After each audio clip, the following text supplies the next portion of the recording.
Of course, LTE costs money, right? Deploying these solutions costs a lot of money, both upfront, and it costs money ongoing, right? You have to pay for the data that you're using on these LTE connections. And so we'll show you some tools that Peplink's developed to help you save money, and again, help you make sure that you're really protecting the things that matter and not spending money on protecting other applications that aren't business critical.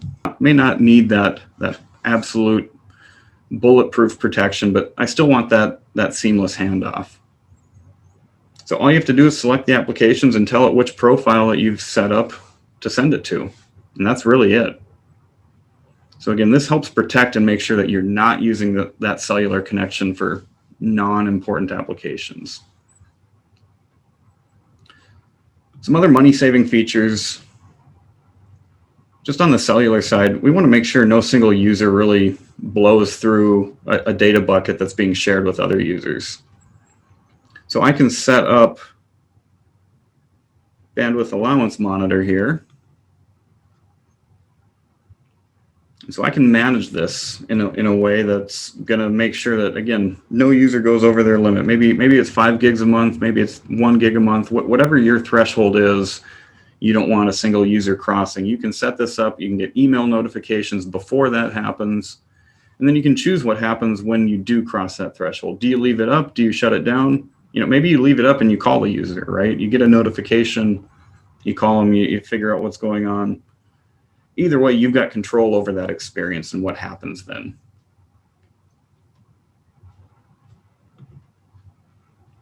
Now on the in control side, I'll show you the alerts for that.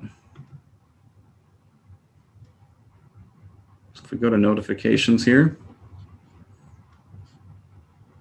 I can set this bandwidth notification or this bandwidth usage notification, and I can choose who that goes to. Maybe it goes to my group administrators in control, or maybe it goes to a custom list of people. Either way, you can choose that.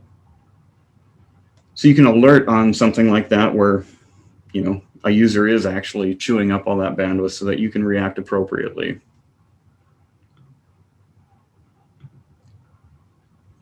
Another tool we've got is managing data at a pool level. So if we go to reports and SIM card reports, we can build a pool of SIM cards, and it's automatically going to pool up the SIMs from each carrier. So if we've got AT&T, T-Mobile, Verizon SIMs, you can see it's dropping those SIMs automatically into each carrier's bucket.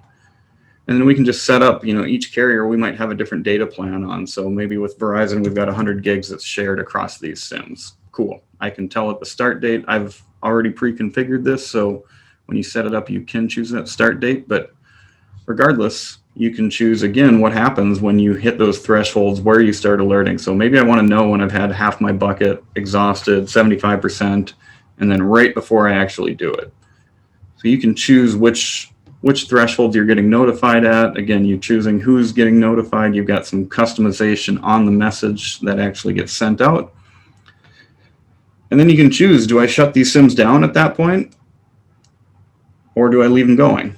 So again, you've got tools at the individual level, and you've got tools rolled up at your whole deployment level that you can use to manage your costs and make sure that you're not blowing through data buckets and paying really crazy overages.